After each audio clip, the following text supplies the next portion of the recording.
All right, sleep is important, and there's doctors who are focused just on how Americans can get a better night's rest. NBC's Morgan Chesky looks at the science of taking a nap. From cozy cocoons, I see a little bit, to this viral face-hugging pillow. That's actually not too bad. It seems more people are looking for their best way to hack their nap, and for good reason. Across multiple studies, sleep scientists have found a good nap can boost your mental acuity, memory, and more. It does really improve your alertness, mood, ability to problem solve, think clearly. Dr. Cassie Hilditch is a sleep researcher at San Jose State University who studied how napping makes our bodies better. There's definitely science behind the power nap. Still, one survey found nearly 90% of nappers say they felt tired or groggy after catching a few Z's, a feeling experts call sleep inertia. The best way to fight it? Keep your sleep space cool, dark, and quiet, and limit your siesta to 20 minutes or less to avoid falling into deeper stages of sleep. What's the shortest nap that you can still benefit from? 10 minutes of napping in the afternoon can be enough to give you benefits that last for hours.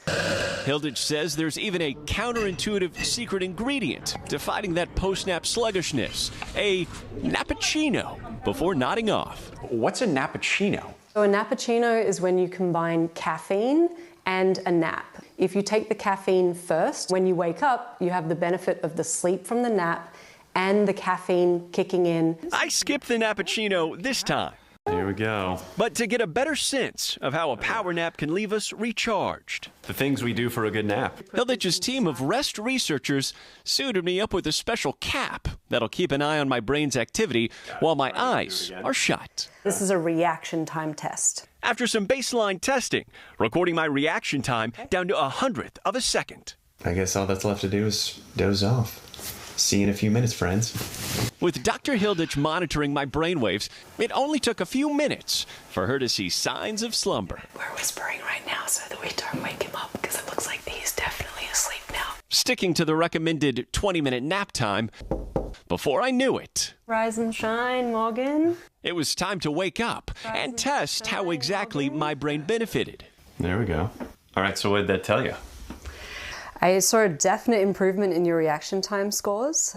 Before the nap, you were sort of in the 300 to 400 millisecond range. There were some twos in there. Yes, so I think we're seeing definite improvements from the nap.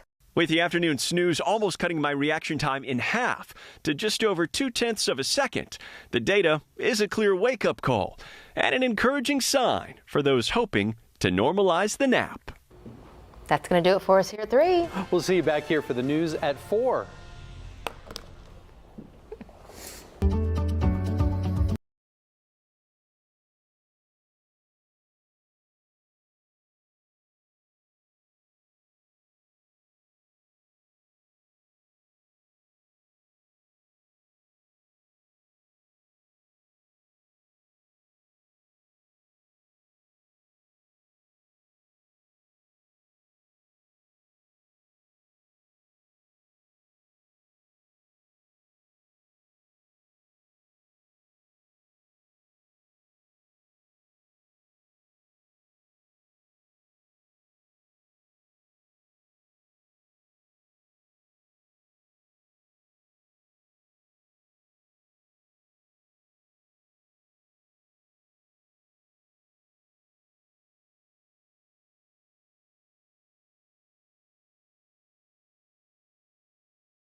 You're watching KPRC 2+.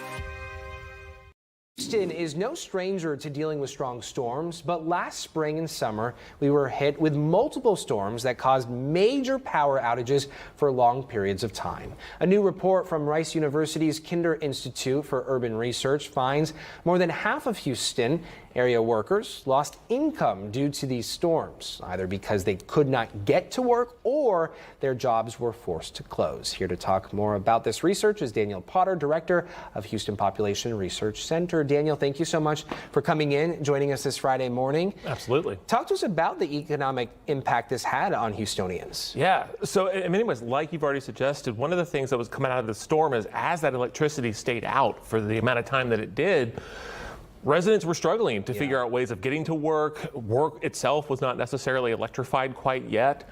And so there was an extended period of time where for many Houstonians, they weren't quite bringing in that paycheck.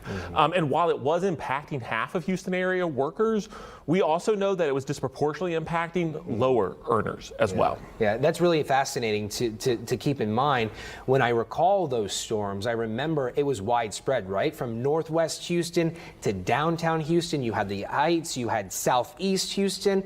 When you talk about it disproportionately impacting certain populations, what were the groups of people hit hardest? I think this is one of the unique aspects of Houston. So a lot of times when you look at natural disasters around the country, there is absolutely socio-demographic differences. That is to say that those who are more well off tend to have lower impacts. Those who may be a little bit less well off tend to have greater impacts.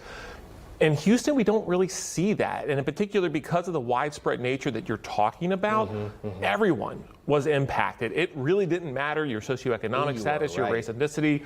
There was a little bit of where you were in terms of the derecho coming through in May 16th. That geographical location, But that really didn't, as we talk about, storms don't care where your zip code is. They were coming through. And so the impacts were really shared. I think where you start to see some of the differences is in recovery and having to do with what are the resources that we have available to rebuild and build back better. And we're still hearing from folks who are trying to recover. They're still dealing with the aftermath of those storms.